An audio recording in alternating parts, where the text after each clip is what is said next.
Puji nama Tuhan, Shalom saudara yang dikasihi Tuhan Yesus.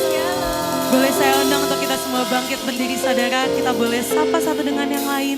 Katakan selamat hari Minggu, Tuhan Yesus memberkati. Haleluya, puji Tuhan, selamat hari Minggu. Amin. Mari saudara, kita memulai ibadah kita yang kedua. Saya ajak untuk kita semua bersatu di dalam doa. Tuhan Yesus, kami sungguh mengucap syukur, kami sungguh berterima kasih karena kebaikan Tuhan dalam hidup kami yang tak pernah berkesudahan, tak pernah habisnya Tuhan.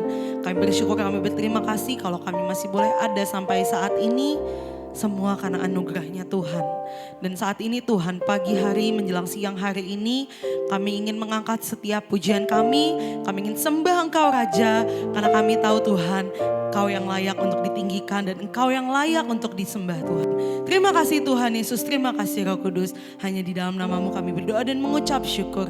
Kami buka ibadah kami yang kedua. Haleluya. Amin. Boleh berikan tepuk tangan yang mulia bagi Tuhan Yesus saudara. Kita mau puji Tuhan lebih sungguh lagi, amin.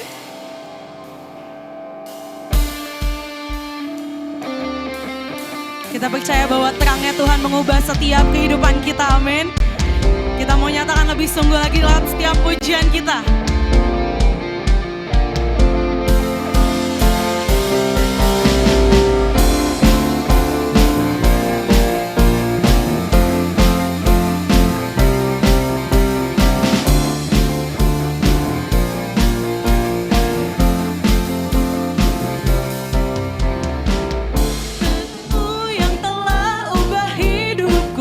Kau jadikan aku ciptaan baru, ku angkat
dan bumi, amin.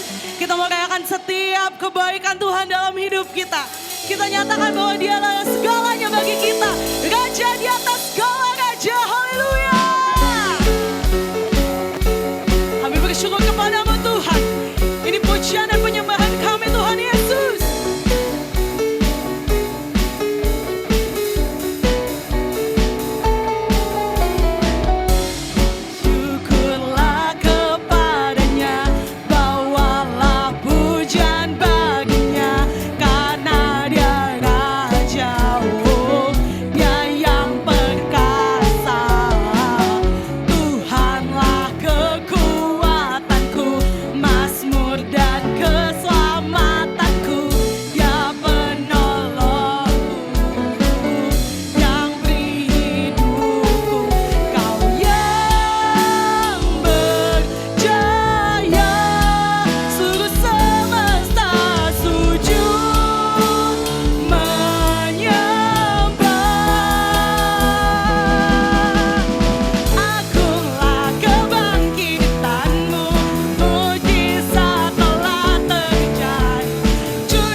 Untuk duduk kembali saudara.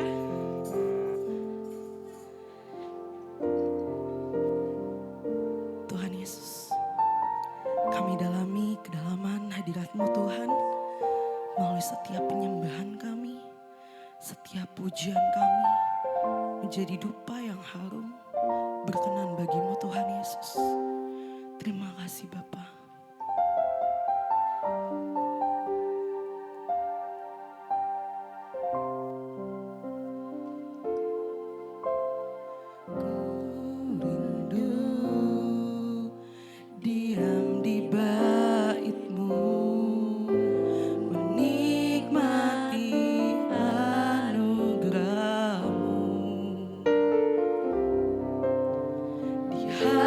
Hadirat-Mu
Tuhan dan Rajaku, memujimu.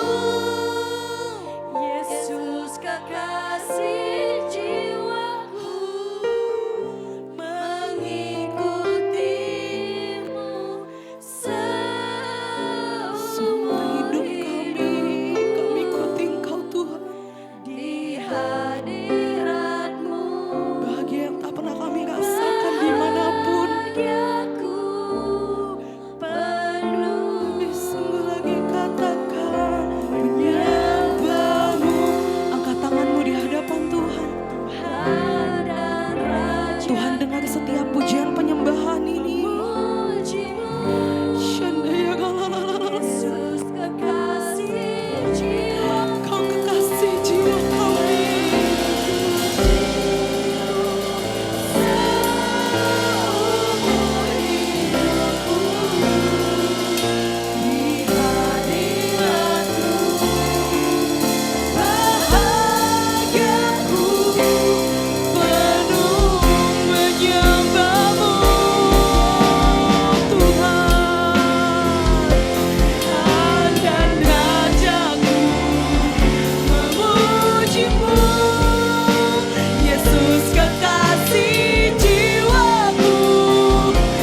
semua pujian, kemuliaan hanya bagi Tuhan.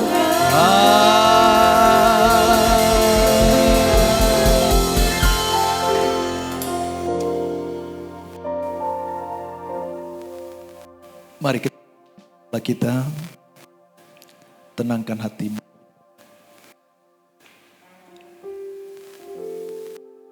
Hati kami dipuas oleh pujian penyembahan yang telah kami naikkan. Sebab firman-Mu berkata, Allah sedang mencari pribadi-pribadi yang menyembah di dalam roh dan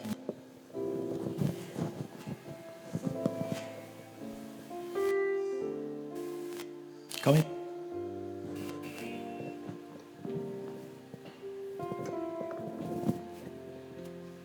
saatnya Engkau berbicara bagi kami. Saatnya Engkau mengingatkan kami. Saatnya Engkau menegur kami. Saatnya Engkau menyucikan hati kami. Kami mau duduk diam. Kami tenangkan hati kami. Kami buka telinga kami. Kamu menangkap pesan firman-Mu bagi kami dalam ibadah yang kedua ini. Tuhan yang berdaulat. Dan kami mau tunduk kepada otoritas kuasa firman. Sebab Injil inilah yang menyelamatkan kami. Injil inilah merubah hidup kami. Injil ini memperbaiki hidup kami. Injil ini yang meluruskan motivasi hati kami. Berfirmanlah bagi kami Tuhan dengan segala keterbatasan hamba-Mu. Mampukan menyampaikan firman-Mu. Di dalam nama Tuhan Yesus Kristus, setiap kita yang siap diberkati, sama-sama katakan amin. Silakan duduk Bapak Ibu yang Tuhan kasihi. Salam. Baik, saudara, kembali saya mengingatkan kepada kita semua bahwa firman Tuhan tidak akan mengubah keadaan saudara. Mungkin ini agak atau mungkin sesuatu yang baru saudara dengar. Tapi saya mau berkata bahwa firman tidak akan mengubah keadaan saudara. Tetapi firman akan mengubah cara pandang kita. Firman akan mengubah cara berpikir kita, sikap kita, dan perilaku kita. Saudara, orang Kristen itu bukan apa yang dari luar kita tampilkan, tetapi orang Kristen itu atau murid Kristus adalah apa yang dari dalam, itu yang keluar. Maka pastikan kalau kita datang dan beribadah adalah karena ada hal yang mau diperbaiki dari hidup kita. Katakan amin. Ada hal yang akan diluruskan dari hidup kita. Kita harus tahu bahwa dunia ini memang sudah diserahkan untuk dikuasai oleh iblis. Dan kita tahu bahwa iblislah yang membuat pada akhirnya manusia jatuh di dalam dosa. Oleh karena ketertarikan kepada apa yang ditawarkan oleh iblis. Maka itu sebabnya penting bagi kita untuk memahami bahwa di dalam setiap ibadah-ibadah yang kita lakukan, firman yang telah kita dengar, terlebih khususnya dari mimbar ini, dan saya mau katakan bahwa setiap firman yang keluar dari mimbar ini adalah untuk mengubah cara berpikir kita, paradigma kita, dan perilaku kita. Supaya itu yang dari dalam itu terpancar keluar. Dan itu yang boleh menjadikan orang lain tertarik dan pengen tahu apa yang telah membuat hidupmu berubah. Hidup kita berubah bukan karena hasil pekerjaan ataupun harta kekayaan yang kita hasilkan, yang kita miliki. Tetapi hidup kita berubah adalah karena Injil yang menyelamatkan kita. Sebab hidup kita masih dalam satu bentangan yang mungkin saya katakan tidak lagi panjang, tetapi sempit dan pendek. Maka Alkitab Yesus selalu berkata, berdoa dan berjaga-jagalah, supaya kita tidak jatuh di dalam pencobaan. Kalaupun kita jatuh di dalam pencobaan, Alkitab katakan bahwa pencobaan itu adalah hal yang biasa dan tidak melebihi kekuatan kita. Artinya apa, saudara kasih dalam Tuhan? Bahwa apa yang dari luar itu sesungguhnya tidak akan dapat mempengaruhi apa yang ada di dalam kita. Yang dikatakan bahwa saudara dan saya hidup dan tinggal di dalam kerajaan yang tidak tergoncangkan. Bukan perkara makan dan minum, tetapi perkara kebenaran, damai sejahtera dan sukacita. Katakan amin. Saudara kasih dalam Tuhan, bagaimana saudara dan saya melihat dirimu sendiri, dan bagaimana saudara dan kita memandang melihat kepada Tuhan, itu sangatlah menentukan perjalanan kehidupan kita ke depan. Bagaimana saudara dan saya melihat diri kita sendiri, adalah oleh karena firman ini. Sehingga jika kita temukan ada hal yang bertentangan dengan firman ini, maka itu yang kita harus perbaiki. Saya katakan tadi, dari atas mimbar ini adalah Injil yang diberitakan untuk mengubah manusia daging kita kepada manusia roh. Daripada tuntutan keinginan daging kepada tuntutan melakukan kehendak Allah. Katakan amin. Sebagai murid Kristus, dasar dan tujuan panggilan melayani itu penting. Katakan penting. Sekali lagi, sebagai murid Kristus, dasar dan tujuan panggilan itu adalah penting. Setuju? Katakan amin. Jika tidak, maka jangan-jangan selama ini kita hanya melakukan aktivitas kita seperti biasa. Selama ini jangan-jangan kita hanya untuk melakukan kegiatan-kegiatan rohani. Supaya terlihat orang yang di luar bahwa kita seperti orang-orang yang dekat dengan Tuhan. Tetapi sesungguhnya esensinya kita tidak memahami arti dalam sebuah pelayanan. Atau jangan-jangan yang kita layani adalah diri kita sendiri. Jangan-jangan yang kita layani selama ini adalah untuk kepentingan diri kita sendiri. Ini menjadi satu perenungan bagi kita. Melayani, pelayanan adalah penting. Katakan amin. Tetapi kita harus paham apa yang menjadi dasar dan tujuan kita melayani. Kita akan belajar dari perjalanan kehidupan Rasul Paulus. Kita akan belajar dari kitab Galatia 1. Kita buka Alkitab kita.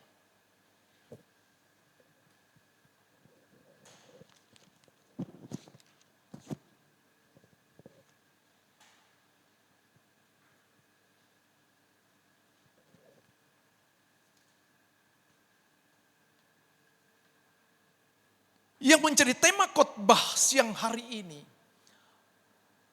adalah kesukaan Allah atau kesukaan manusia. Mari kita akan belajar dalam satu pasal kitab Galatia 1 ini.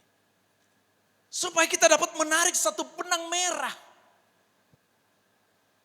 Apakah saudara dan saya, yang tadi saya katakan, pelayanan dan melayani itu penting. Tetapi kita harus mengerti apa yang menjadi dasar dan tujuan di dalam kita melayani. Next, dikatakan demikian saudara kasih dalam Tuhan. Ayat 1, pasal 1 ayat 3 dan 4. Firman Tuhan berkata demikian. Saya baca dari pertama. Dari Paulus, seorang rasul bukan karena manusia, juga bukan oleh seorang manusia, melainkan oleh Yesus Kristus dan Allah Bapa yang telah membangkitkan dia dari antara orang mati. Dan dari semua saudara yang ada bersama-sama dengan aku. Kepada jemaat-jemaat di Galatia ayat 3. Kasih karunia menyertai kamu dan damai sejahtera dari Allah Bapa kita. Dan dari Tuhan Yesus Kristus yang telah menyerahkan dirinya karena dosa-dosa kita. Untuk melepaskan kita dari dunia yang jahat yang sekarang ini menurut kehendak Allah dan Bapa kita. Ayat 5. Baginya lah kemuliaan selama-lamanya. Saudara, Rasul Paulus bilang gini kepada jemaat di Galatia. Dasar pelayananku adalah karena Yesus Kristus dan Allah Bapa. Dasar pelayananku karena Yesus telah menyerahkan dirinya karena dosa-dosa kita. Dikatakan melepaskan kita dari dunia yang jahat, saudara.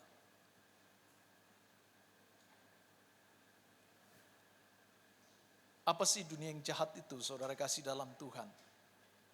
Mungkin orang akan berkata, pembunuhan, pemerkosaan, berzina, merampok. Tidak salah, saudara. Tetapi kita harus paham, saudara. Hal itu adalah satu kejahatan yang tampak di permukaan. Orang berbuat dosa, orang berbuat jahat, orang mencuri, orang merampok, itu terlihat, saudara. Tetapi kejahatan di sini bukan hanya mengandung sesuatu yang muncul di permukaan yang dapat kita lihat, saudara. Tetapi Rasul Paulus memaksudkan adalah kejahatan di sini juga berbicara tentang hal yang ada di dalam.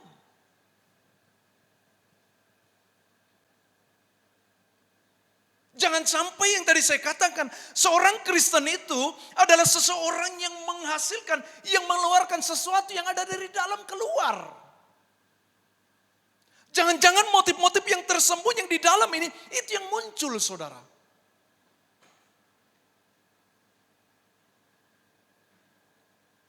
Maka Yesus menegur dan Yesus bilang gini, saudara. Sebab firman Tuhan berkata,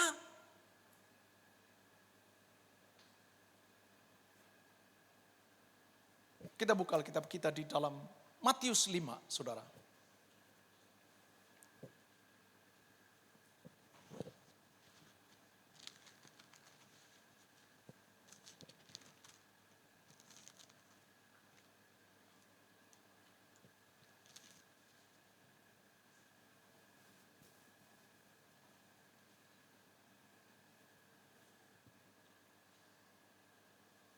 Matius 5 ayat 21 firman Tuhan berkata demikian. Kamu telah mendengar yang difirmankan kepada nenek moyang kita. Janganlah membunuh. Siapa yang membunuh harus dihukum. Tetapi aku berkata kepadamu, setiap orang yang marah terhadap saudaranya harus dihukum. Siapa yang berkata kepada saudaranya kafir harus dihadapkan kepada mahkamah agama. Dan siapa yang berkata jahil harus diserahkan ke dalam neraka yang menyala-nyala. Sebab itu jika engkau mempersembahkan persembahanmu di atas mezbah, dan engkau teringat akan sesuatu yang ada di dalam hati saudaramu terhadap engkau. Ini belum ada yang di permukaan, saudara. Tetapi ini ada di dalam. Di dasar. Dan dikatakan, tinggalkanlah persembahanmu di depan mezbah itu, pergilah berdamai dahulu dengan saudaramu, lalu kembali untuk mempersembahkan persembahan itu. Lompat ayat 27 berkata begini, saudara. Kamu telah mendengar firman jangan berzina. Tetapi aku berkata kepadamu, setiap orang yang memandang perempuan serta menginginkannya, engkau sudah berzina dengan dia di dalam hatinya. Ini adalah sesuatu yang ada di dasar, yang belum muncul, yang belum terlihat, saudara. Maka firman Tuhan, kitab Amsal katakan, mari kita jaga hati kita dengan segala kewaspadaan. Karena dari sanalah terpancar, dari dalam inilah terpancar, Alkitab katakan, kehidupan dan bukan lagi kejahatan. Saudara nangkap? Amin. Saudara nangkap? Saudara kasih dalam Tuhan. Itu sebabnya terlebih yang ada di dasar ini, yaitu motif-motif yang tersembunyi, hasrat keinginan yang bertolak belakang dengan firman. Itu adalah kejahatan, saudara. Yang setuju katakan amin. Enggak mudah ya jadi orang Kristen ya. Amin. Enggak mudah, saudara. Karena ketika kita melakukan pelanggaran dan dosa, katakanlah kesalahan, tidak lagi bawa domba, tidak lagi bawa persembahan, bawa ke rumah Tuhan, bawa ke seorang imam, terus kemudian dikesot. Enggak gitu, saudara. Kalau dulu itu zaman perjanjian lama. Tapi ini berbicara tentang yang ada di dalam ini, yang harus selalu terus kita periksa. Sehingga kita mengerti apa yang menjadi tujuan di dalam melayani, yang Rasul Paulus katakan di dalam ayat yang kelima, dikatakan baginya lah kemuliaan selama-lamanya. Galatia 1 ayat 5. Sehingga jika kita melayani seperti yang Rasul Paulus katakan, bahwa itu adalah bagi kemuliaan Tuhan selama-lamanya. Bukan bagi kemuliaan kita, saudara. Tadi pagi saya katakan bahwa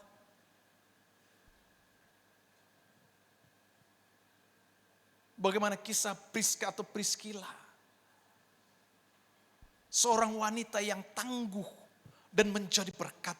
Ketangguhannya bukan karena dia sering exercise, bukan karena sering berolahraga, beraerobik. Tetapi ketangguhannya karena inner yang ada di dalam. Sikap, sifat, bagaimana kedewasaan dia. Bahkan bagaimana dia membantu pelayanan pekabaran Injil.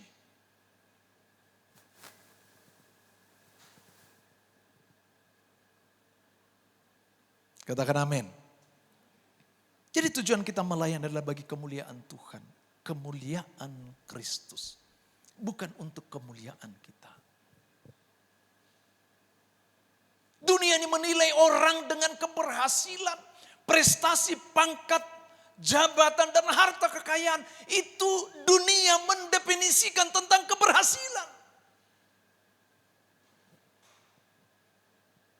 Tetapi kerajaan Allah mendefinisikan keberhasilan ketika kita memiliki sikap seorang hamba yang mengerjakan sesuatu untuk Tuhan kita. Sehingga kita pastikan yang kita kerjakan, kita lakukan bukan untuk mengecewakan Tuhan kita, yaitu Yesus Kristus. Katakan amin. Katakan wow. Sulit? Enggak gampang, saudara.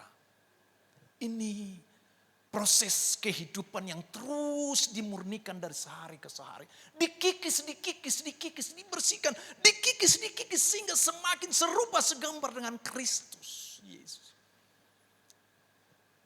Filipi 2 ayat 5 dan seterusnya berkata, dia yang adalah rupa Allah tidak menganggap kesetaraan dengan Allah yang harus dipertahankan. Tetapi dia telah merendahkan dirinya. Mengambil rupa seorang hamba dan menjadi sama dengan manusia kita. Dan dalam sebagai keadaan manusia dia merendahkan dirinya bahkan taat sampai mati di kayu salib. Alkitab katakan, itulah sebabnya Allah mengaruniakan kepadanya nama di atas segala nama. Supaya segala yang ada di langit, di bumi, di bawah bumi bertekuk lutut dan setiap lidah mengaku Yesus adalah Tuhan. Karena ada penghambaan kepada Tuhan, kepada Dia yang telah menyelamatkan kita. Katakan haleluya. Ini khotbah ini kayaknya bisa selesai jam 3 nanti. Ini belum satu poin, ini masih dasar, masih prolog, masih pembukaan saudara. Supaya kita mengerti saudara. Apakah kita melakukan untuk mengerjakan kesukaan Allah atau kesukaan manusia saudara. Karena selera kita bukan ditentukan oleh lidah kita saudara. Nanti selesai ibadah ini saudara bisa menikmati selera kesukaan daging kita, lidah kita. Tetapi kesukaan Tuhan bukan apa yang ada di luar, tetapi jauh di dalam. Katakan amin.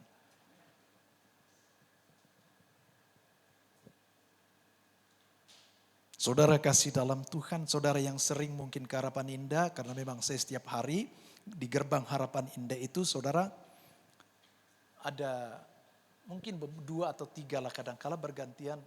Di sana itu sering mangkal badut saudara. Badut ini dia coba menghibur saudara.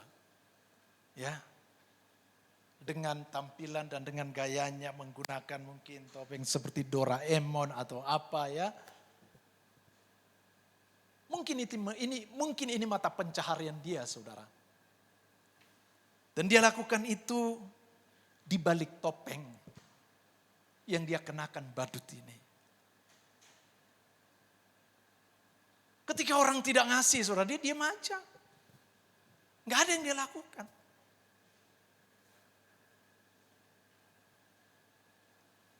Dia bersembunyi balik topeng tersebut saudara.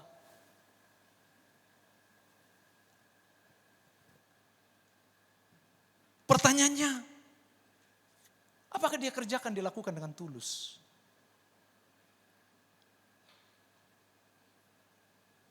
Belum tentu. Tadi saya katakan, karena ketika orang tidak memberikan seperak 2 perak, dia diam aja tuh, nggak ngapa-ngapain.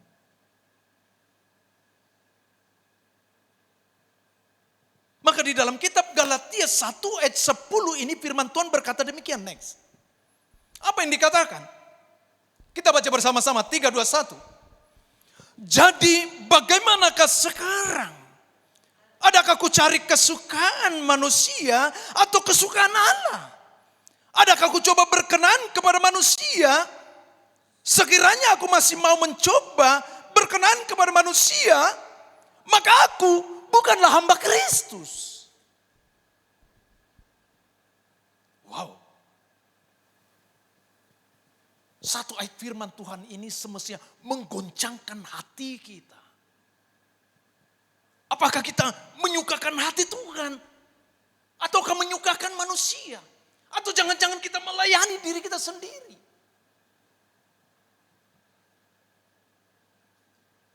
Maka ada beberapa hal yang akan saya sampaikan sebagai poin utama dalam khotbah ini.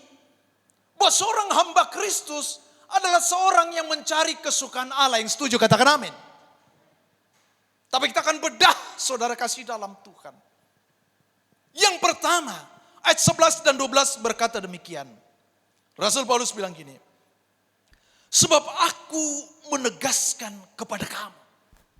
Ditegaskan, ditekankan. Diperingatkan. Bahwa Injil yang kuberitakan itu bukanlah Injil palsu. Karena aku bukanlah menerimanya dari manusia. Dan bukan manusia yang mengajarkannya kepada aku. Tetapi aku menerimanya oleh pernyataan apa? Yesus Kristus.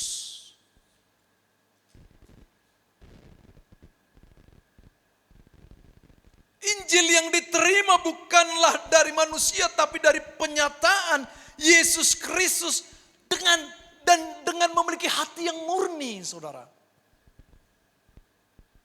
Dan kemurnian hati ini berbicara tentang tidak menjadikan manusia sebagai sentral dan pusat.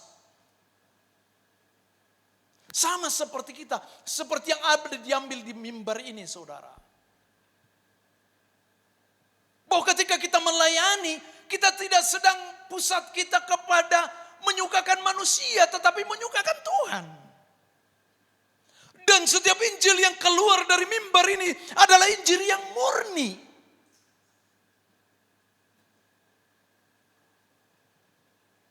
Bukan untuk mengubah situasi kita, tetapi mengubah apa yang di dalam perilaku sikap kita. Dasar-dasar yang tersembunyi.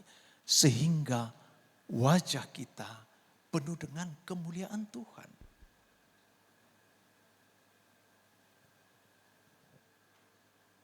Kemurnian hati berarti tidak menjadikan manusia sebagai pusat, tetapi Tuhan. Sehingga tidak ada motif atau agenda lain. Dan bukan berbicara tentang kebanggaan diri atau euforia, ataupun mencari keuntungan supaya terkenal, saudara.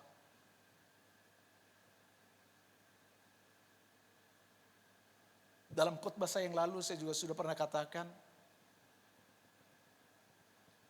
bukan satu kebanggaan bagi saya menjadi seorang gembala, saudara. Karena jika itu yang menjadi atribut pandangan saya, iblis akan memanipulasi. Saya akan bereforia, berbangga diri. Wow. Kalian gak tahu ya? Gue ini gembala. Kerjakan tuh. Saya tidak pernah lakukan itu bagi kita, jemaat, para pelayan Tuhan di tempat ini. Saudara angkat bangku, saya angkat bangku. Saudara rapikan ini, saya rapikan ini. Karena saya tidak menganggap lebih penting daripada saudara. Semua kita adalah penting di hadapan Tuhan. Karena Kristus sudah mati di kayu salib. Buat saya, buat saudara dan buat kita semua. Katakan amin. Sehingga di dalam pelayanan, saudara kasih dalam Tuhan bulan lalu atau minggu kapan saya bilang bahwa saya akan berusaha ada di tengah-tengah saudara. Saya lebih suka ada di tengah-tengah jemaat untuk memuji menyembah Tuhan bersama-sama. Dan belajar firman Tuhan. Saya selalu mencatat siapapun yang berkhotbah di mimbar ini.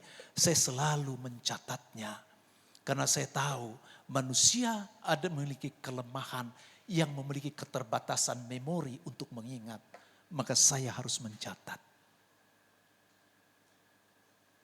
Saya suka melihat jemaat pelayan yang mencatat.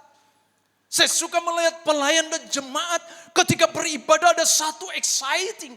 Terlebih firman Tuhan dan dia katakan yes, amin. Kan itu engkau sedang membangun dirimu untuk menjadi bagian. Bagaimana engkau menjadi dampak untuk menambahkan nilai bagi orang lain. Katakan amin. Sehingga kadang saya nggak enak sama teman-teman yang minta supaya saya khotbah di tempat mereka. Saya bilang, maaf, bukan jadwal saya penuh, bukan. Tapi saya sudah tetapkan. Saya akan maksimalkan, usahakan jika tidak ada halangan bahwa hanya 1 kali 1 bulan saya ada di luar untuk melayani yang ada di luar. Karena saya lebih senang ada melihat saudara jemaat pelayan Tuhan di tempat ini. Karena nilainya bukan berarti karena saya melayani di luar. Tapi nilainya kelak adalah bagaimana jemaat-jemaat para pelayan di tempat ini. Engkau memiliki satu perubahan hidup. Manusia rohanimu semakin dewasa. Maka itu pasti akan menyenangkan Tuhan. Engkau tahu mencari jawaban bukan kepada manusia. Tapi engkau datang duduk kepada Tuhan. Dan firman akan merubah cara berpikirmu yang tadinya engkau mungkin mencoba mengandalkan manusia. Tapi firman Tuhan berkata, andalkanlah aku dalam situasi apapun. Katakan amin. Katakan wow. Wow. Aduh belum semangat. Ini jam-jam rawan. Makanya tadi saya bilang jam 3 baru selesai kita. Baru 1 poin saudara. Saudara kasih dalam Tuhan, melayani bukan menuntut. Tapi tadi pagi saya katakan melepaskan hak. Katakan melayani bukan menuntut, tetapi apa? Melepaskan hak. Kalau saudara kita pelayan Tuhan belum bersedia melepaskan hak kita. Inilah yang terjadi, kenapa banyak sekali terjadi perselisihan, pertengkaran, bahkan permusuhan seperti blok barat, blok timur dunia ini saudara. Pokoknya gue gak mau kalau dia ada, gue gak mau, gue gak suka, gue gak sudi, nehi. Walah, hari gini masih yang seperti itu. Kenapa saudara? Karena engkau masih menganggap engkau hakmu, menuntut hakmu. Pelayan melayani adalah memberi dan melepaskan hak kita. Kita percaya dia Allah yang menyediakan dan dia Allah yang tahu dan dia Allah yang mengetahui apa yang menjadi kebutuhan, keperluan, kepentinganmu. Amin. Melayani bukan menuntut tetapi melepaskan hak. Bukan meminta tetapi memberi. Mari kita lihat contoh di dalam Markus 9.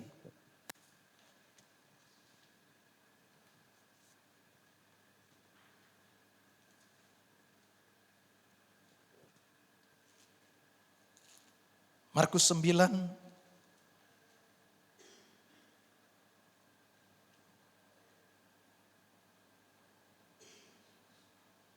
ayat 33 sampai dengan yang 37. Tapi kita tidak akan baca semua. Perikopnya apa di sana? Udah ketemu? Perhatikan. Ini maaf. Ini murid kurang ajar saudara.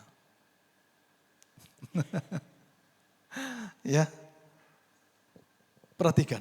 Kemudian tibalah Yesus, ayat 33. Kemudian tibalah Yesus dan murid-muridnya ke Kapernaum. Ketika Yesus sudah di rumah, ia bertanya kepada murid-muridnya, apa yang kamu perbincangkan tadi di tengah jalan? Tetapi mereka diam, sebab di tengah jalan tadi mereka apa? Mereka apa? Mempertengkarkan siapa yang terbesar di antara mereka. Aduh, saudara.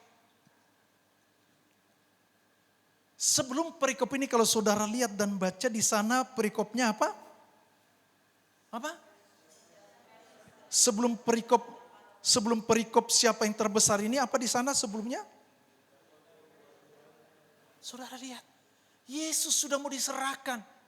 Bisa-bisanya murid yang selama ini sudah diajar, dididik oleh firman Tuhan, bahkan oleh Yesus sendiri. Tapi ternyata mereka masih saja mempertengkarkan.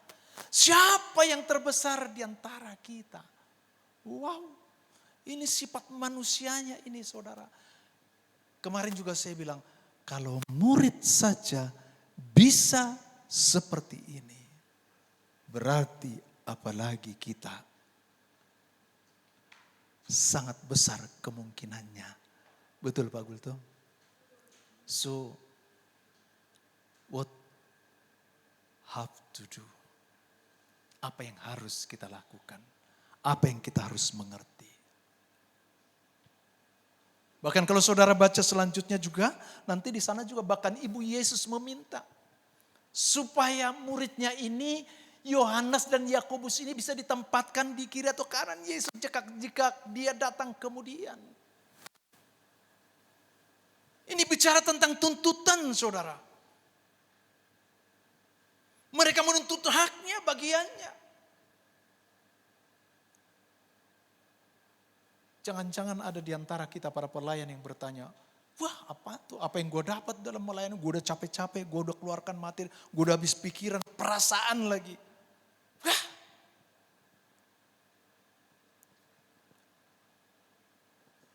Saudara kasih dalam Tuhan, mari kita mengerti. Next. Dikatakan demikian. Kita baca bersama-sama. Seorang teolog Charles H. Spurgeon berkata demikian. 3, 2, 1.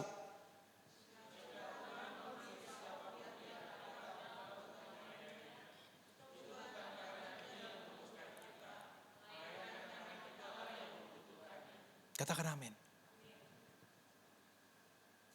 Dan jadi jangan ada yang berkata, bahwa kalau nggak ada saya di dalam sebuah pelayanan ini, wah udahlah, nggak akan jalan. Saudara, gereja ini dibangun di atas dasar firman Tuhan. Saya selalu terus berusaha untuk meluruskan motivasi-motivasi ini supaya tetap tulus. Dan jemaat ini mereka adalah domba-domba Allah, bukan punyaku.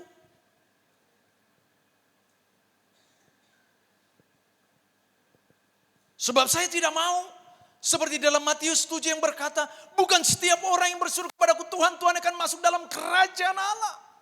Tetapi mereka yang melakukan kehendak Allah. Saudara kasih dalam Tuhan, firman itu bukan kepada orang yang baru terima Kristus.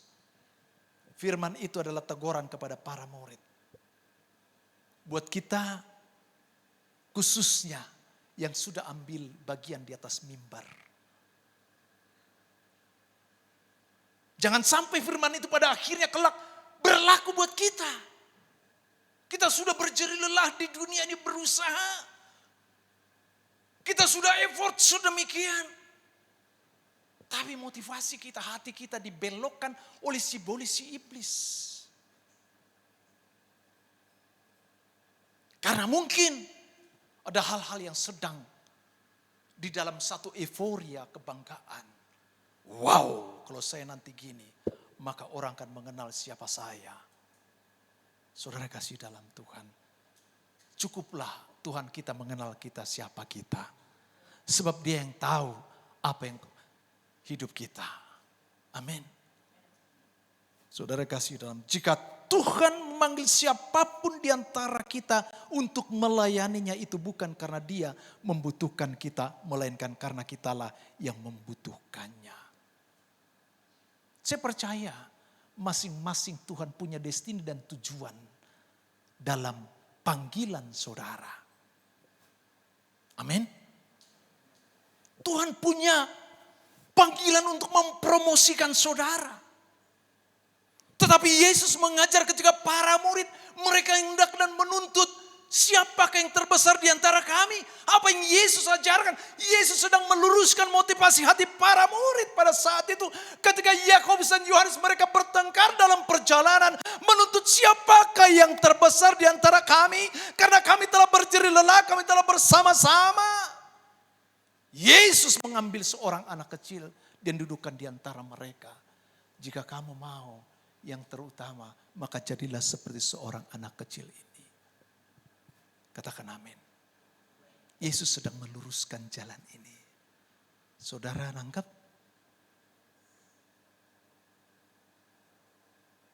Karena saya percaya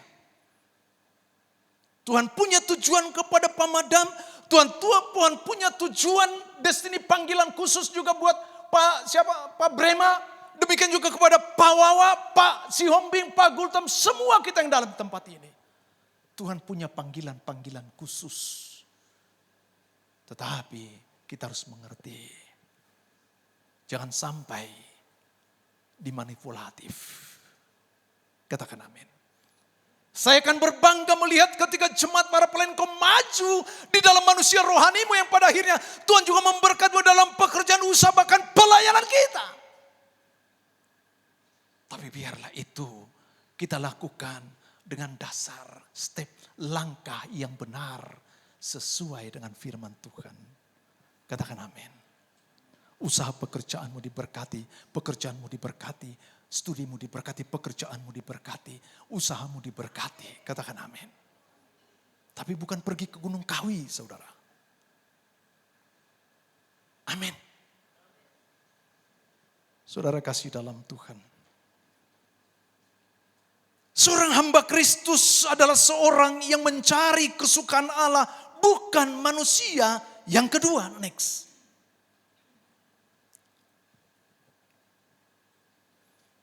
Kita baca bersama-sama yang kedua, 3:21. Percaya dan hidup di dalam apa? Injil yang murni. Di dalam.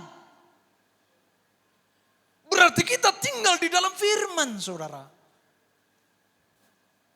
Bukan di luar firman. Kita tinggal di dalam Injil yang murni, di dalam firman, saudara.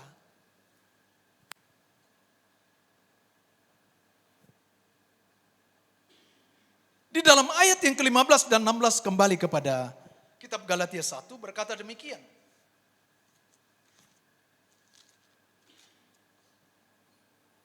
Tetapi waktu Ia yang telah memilih aku sejak kandungan ibuku dan memanggil aku oleh kasih karunia-Nya, berkenan menyatakan anaknya di dalam aku, supaya aku memberitakan dia di antara bangsa-bangsa bukan Yahudi, maka sesaat pun aku tidak minta pertimbangan kepada manusia. Tidak mencari penilaian kepada manusia. Tidak bersandar kepada manusia. Injil yang murni di mana kita tinggal di dalamnya, yaitu hidup di dalam pertobatan, saudara.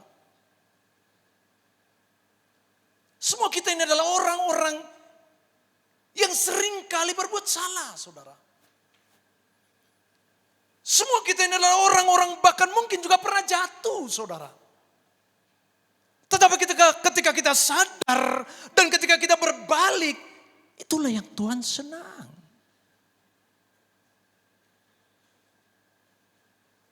Karena Injil yang murni ini yang meluruskan kita, saudara.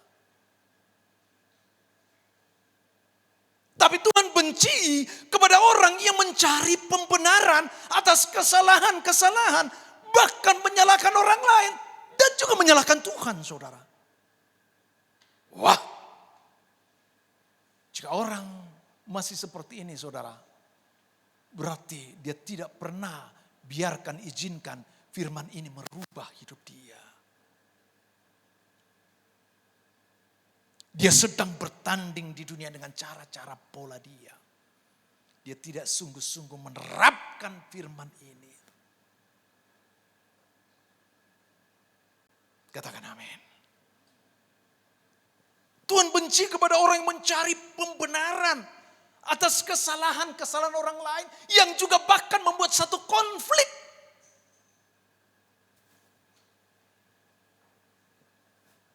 Cukup di luar sana, di Timur Tengah sana sedang terjadi konflik, perang. Rasul Paulus katakan, usahakanlah dari dirimu sendiri untuk membuat perdamaian. Katakan amin. Bukan menuntut orang lain, saudara, untuk berubah, tapi kita yang berubah. Dari apa yang dari dalam ini. Dan kalau itu yang menjadi prinsip di dalam hidup kita, maka saya percaya jemaat-jemaat BKP ini adalah orang-orang yang disukai Tuhan. Wow. Kalau Tuhan sudah senang dengan kita, melihat segala apa yang kita hasilkan dalam kehidupan keseharian kita, perilaku sikap kita, pikiran, cara berpikir kita, mindset kita, dalam menghadapi kehidupan ini. Wow, apa yang Tuhan tidak berikan, apa yang Tuhan tidak cukupkan, apa yang Tuhan tidak limpahkan.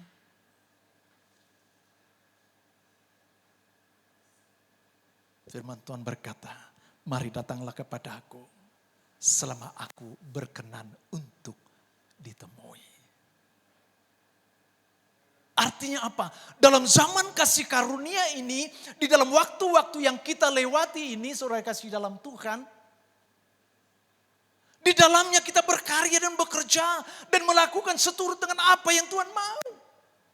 Bukan apa yang menjadi keinginan kita, saudara.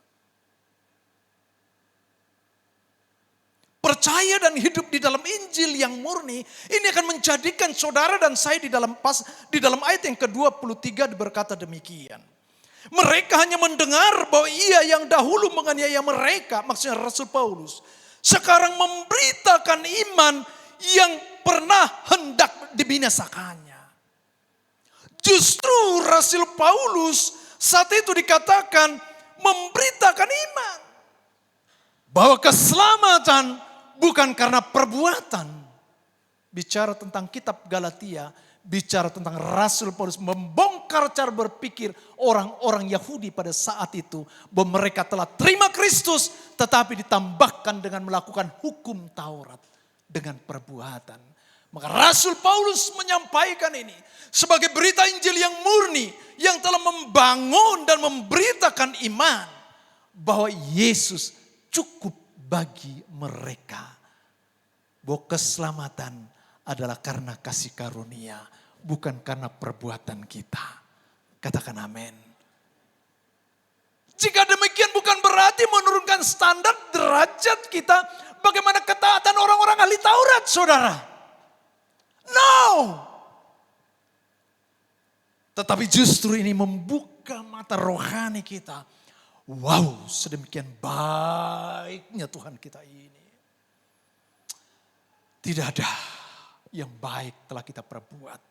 Tidak ada perbuatan. Dan bahkan mungkin kejahatan yang kita lakukan. Tetapi dia terima kita apa adanya. Karena kasih karunia. Karena anugerah. Dia mati di kayu salib bagi saudara dan saya. Katakan amin. Rasul Paulus menjadi teladan di antara mereka. Dan saya berdoa, biarlah jemaat para pelayan BKB ini menjadi teladan di tengah-tengah dimanapun saudara ditempatkan. Katakan amin. Kasih tepuk tangan bagi Tuhan. Wow. Jangan sampai saudara kasih dalam Tuhan, orang memberikan label kepada kita. Wah, Kristen apa itu? Sudah berat hidup ini saudara kasih dalam, sudah berat perjuangan ini saudara kasih dalam Tuhan. Kita tambahkan lagi nilai yang buruk dari luar pandangan orang lain terhadap kita. Dengan alasan karena tidak sesuai dengan keyakinan iman kita. Di mana Yesus Kristus, dia yang tidak bersalah dijadikan salah berdosa oleh kita, perbuatan kita. Di mana Yesus Kristus mengajarkan jika orang berbuat jahat kepadamu jangan balaskan kejahatan. Jika orang membencimu jangan engkau membenci. Dan bahkan jika engkau masih membenci saudaramu, maka sesungguhnya engkau sedang ada di dalam kegelapan. Dan kegelapan itu akan menyesatkan engkau, membawa kepada kebinasaan. Bahkan apa yang ada di dalam yang belum tampil seperti tadi kita baca di dalam Matius 5 pun menjadi tuntutan yang harus kita bereskan saudara. Motif-motif yang tersembunyi itu. Katakan amin. Katakan wow. Katakan saya mau berubah. Dan firman akan mengubah. Katakan amin. Kasih tepuk tangan bagi Tuhan. Dan ayat ke-20 dikatakan saudara kasih dalam Tuhan. Tidak perlu ayat 20 ya. Next saudara kasih. Yang ketiga. Seorang hamba Kristus yang pertama melayani dengan hati yang murni. Seorang hamba Kristus adalah seorang yang mencari kesukaan Allah bukan manusia karena percaya dan hidup di dalam Injil yang murni. Yang ketiga seorang hamba Kristus adalah seorang yang mencari kesukaan Allah bukan manusia. Memberitakan Injil yang murni dalam kitab Galatia 2 ayat 1 dan 2 berkata demikian saudara.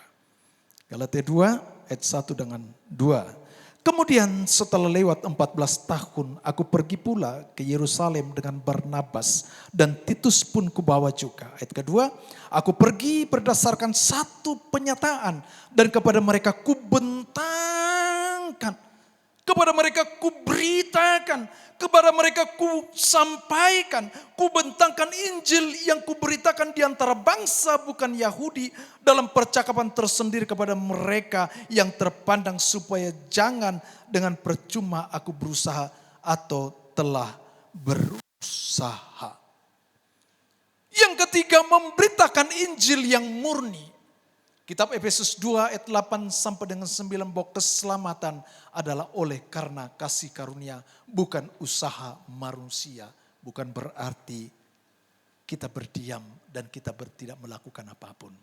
Tetapi setiap apapun yang kita hasilkan dari dalam ini kita pastikan semua seturut dengan firman Tuhan. Amin. Bukan berarti mengurangi standar rohani kita supaya kita bersikap benar sesuai firman.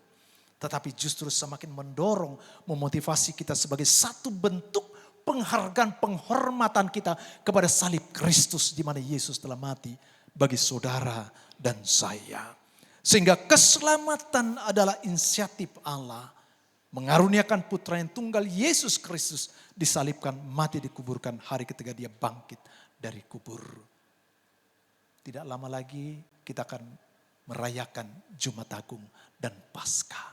Satu momen refleksi bagi kita untuk melihat bagaimana perjalanan hidup kita selama ini. Apakah kita pikul salib? Ataukah kita berontak salib yang diberikan kepada kita? Cara berpikirmu, paradigmamu akan terbukti dengan sikap perilaku yang kau hasilkan. Apakah firman ini telah mengubah kita atau tidak? Keputusan ada di tangan saudara, bukan saya. Karena kalau putusan ada di tangan saya, maka saya menjadi orang diktator. Maka akan terjadi pertengkaran, perselisihan. Tapi biarlah saudara yang berurusan dengan Tuhan. Apakah firman yang keluar dan itu mengubah hidup kita, itu tergantung kepada saudara. Firman adalah yang berotoritas. Dia punya kuasa, dia punya kedaulatan. Dia dapat mengubah jika manusia membuka hati dan mau diubah. Katakan amin. Saudara, slide selanjutnya. Seorang penginjil terkemuka dan salah satu tokoh kebangunan rohani di Amerika pada abad ke-19 berkata begini. Kita baca bersama-sama. 3, 2, 1. Kita bersyukur diselamatkan karena kasih karunia dan bukan karena perbuatan. Sebab saya tidak ingin duduk di sorga dan mendengarkan semua orang menyombongkan diri sepanjang kekekalan tentang bagaimana mereka bisa sampai di sorga. Saudara, tepat. Jika kita diselamatkan karena perbuatan, maka kita akan bereforia. Kita akan menjadi orang yang berbangga dan kita akan menjadi orang yang sombong dan angkuh. Kan karena gua. Itu sebabnya mengingatkan kepada kita bahwa kita diselamatkan adalah kasih karunia. Sebagai kesimpulan, slide yang terakhir berkata demikian. Kita baca bersama-sama. Yang pertama, kesukaan Allah adalah yang pertama. 3, 2, 1. Melayani Tuhan dengan apa? Hati yang murni. Yang kedua, percaya dan hidup di dalam apa? Injil yang murni. Yang ketiga apa? Beritakan Injil yang murni. Jadi teladan. Katakan amin. Biarlah kiranya firman ini memberkati setiap kita. Tuhan Yesus memberkati. Mari saya panggil para pelayan maju ke depan.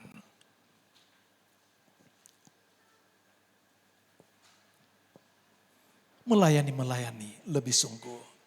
Mengasihi lebih sungguh. Saya jemput saudara bangkit berdiri. Kita naikkan pujian ini.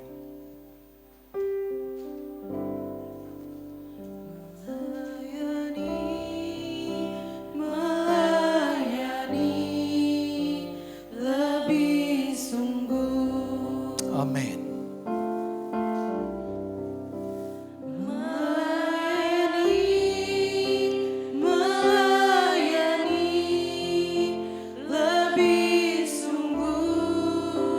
Katakan kepada dia.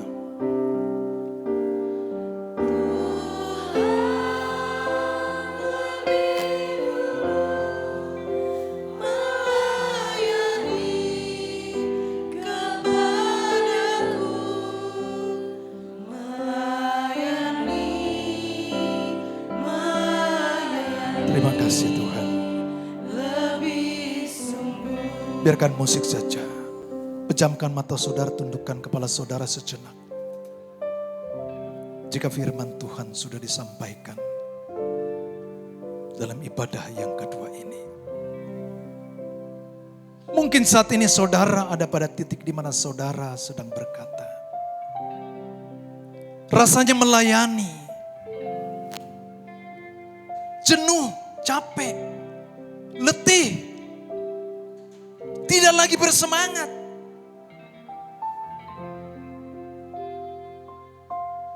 Atau mungkin melayani karena ada motif-motif tertentu. Atau mungkin karena topeng-topeng yang masih kita kenakan. Saudara, pastilah itu melelahkan. Siang hari ini, firman Tuhan disampaikan. Layanilah Tuhan dengan hati yang murni. Dan hiduplah dalam Injil yang murni. Beritakanlah Injil itu. Jadilah teladan. Sebab kita melayani bukan untuk mencari kesukaan manusia. Tetapi kita sedang mencari kesukaan Allah. Dan kesukaan Allah yang didasari dari hati yang murni tulus untuk menyenangkan hati Tuhan. Bukan menyenangkan hati manusia. Biarlah siang hari ini, jika melalui firman ini, saudara diingatkan. Izinkan firman ini mengubah apa yang ada di dalam. Sebab yang di dalam inilah yang pada akhirnya yang akan muncul. Tetaplah rendah hati. Miliki sikap sebagai seorang hamba. Tapi memiliki karakter seorang raja. Seorang raja yang tidak memberikan, yang tidak melakukan yang tidak baik kepada rakyat. Seorang raja mementingkan rakyat. Yesus Kristus adalah raja. 2000 tahun yang lalu. Banyak orang, 5.000 orang mereka kelaparan. Yesus, dia punya karakter raja sebab dia adalah raja itu. Dia ubah 2 roti, 5 roti dan 2 ikan menjadi mencukupkan lebih daripada 5 orang. Itu sebabnya siang hari ini berikan hatimu lebih lagi bagi untuk memuliakan Tuhan. Dasari pelayanan ini dengan ketulusan hati dan untuk bagi kemuliaan Tuhan. Aku berdoa bagi saudara, kiranya firman ini tetap di dalam engkau dan engkau renungkan siang dan malam. Diberkatilah hidupmu, diberkatilah rumah tanggamu, diberkatilah pekerjaanmu, diberkatilah pelayanan, diberkatilah seluruh aspek kehidupanmu. Di dalam nama Bapa, Putra dan Roh Kudus, di dalam nama Tuhan Yesus Kristus. Melayani lebih sungguh. Yes.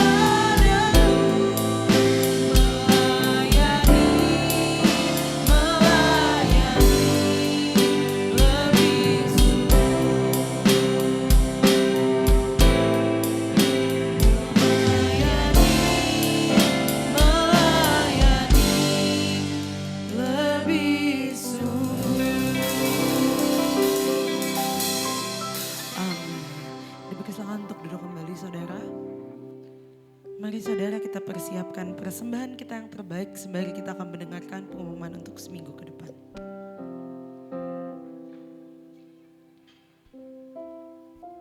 Shalom semuanya, selamat datang bagi Anda yang baru pertama hadir dalam ibadah GBI BKP BCP. Kami berharap agar di ibadah selanjutnya kita dapat beribadah bersama kembali. Yang pertama, hari Selasa kita ada doa terobosan pukul 8 malam melalui aplikasi Zoom. Selanjutnya, hari Rabu pukul 7 malam kita ada menara doa secara onsite di Acara One West dan online melalui aplikasi Zoom. Hari Kamis ada Kul Bible. Hari Jumat ada Kul Babelari, Kul Daud, Kul Betsaida, Kul Atlasia, dan Kul Harapan Indah. Hari Sabtu ada Kul Babelan. Untuk informasi lebih lanjut, silakan hubungi gembala Kul masing-masing. Hari Sabtu kita ada morning prayer pukul 5 pagi melalui aplikasi Zoom. Untuk ibadah raya, kita kembali di Food Nation lantai 2 bekas Cyber Park yang akan dilayani oleh Pendeta Edison Simamora. Gereja kita juga melayani pelayanan jemaat seperti baptis selam, doa, dan penyerahan anak. Untuk informasi lebih lanjut, silakan hubungi nomor di atas. Sekian kegiatan GBB KPBCP untuk 1 minggu ke depan. Tuhan Yesus memberkati. Mengakhiri ibadah kedua kita pada siang hari. Mari kita satu dalam doa. Tuhan, kami mengucap syukur Bapa buat siang hari yang indah Tuhan, yang Kau berikan bagi kami. Kalau mana kami boleh sama-sama berkumpul, kami boleh sama-sama memuji memuliakan nama-Mu Tuhan. Dan kami juga sudah diberkati Tuhan melalui kebenaran firman Tuhan. Sungguh kami bersyukur Bapa buat hari yang indah yang Kau berikan bagi kami. Ajar kami Tuhan melalui firman-Mu Tuhan, untuk kami menjadi sama-sama menjadi hamba yang hanya menyenangkan hati Tuhan, bukan menyenangkan manusia. Yang disukai Tuhan, bukan disukai manusia.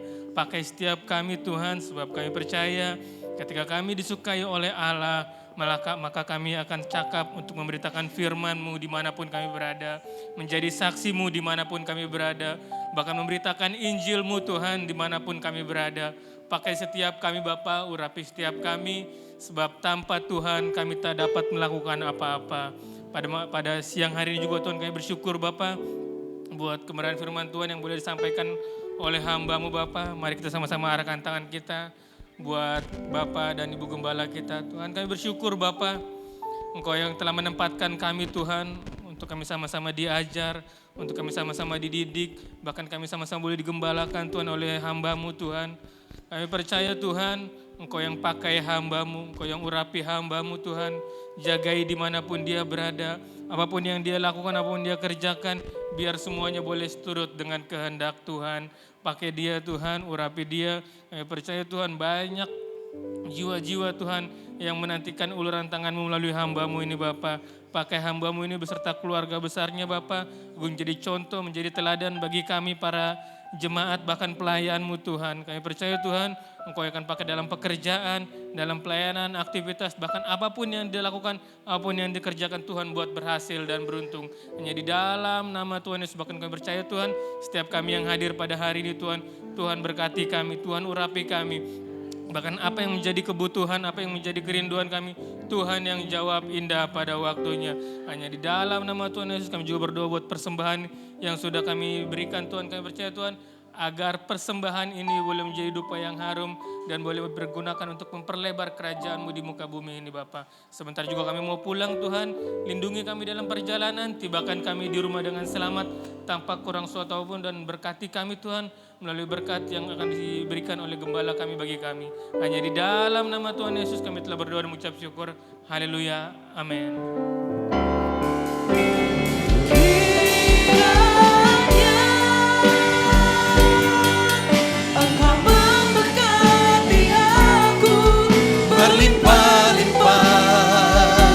Terima kasih Tuhan Yesus. Dan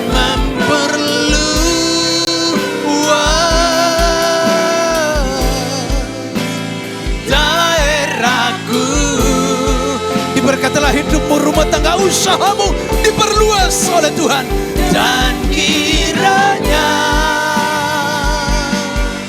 tangan-Mu menyertai aku dan melindungi aku daripada malapetaka, sehingga kesakitan tidak menimpa aku,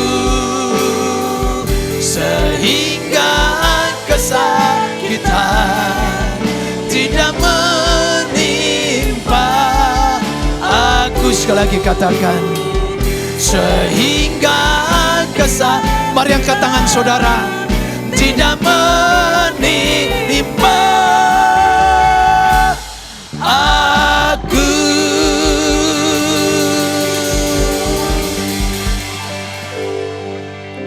kasih dan anugerah yang berlimpah-limpah dari Allah Bapa di dalam sorga, di dalam nama yang tunggal Tuhan kita Yesus Kristus, persekutuan yang indah yang manis dengan Roh Kudus menyertai saudara mulai dari siang hari ini sampai Maranatha, hidup kekal selama-lamanya. Setiap kita yang telah diberkati menjadi berkat, sama-sama katakan amin.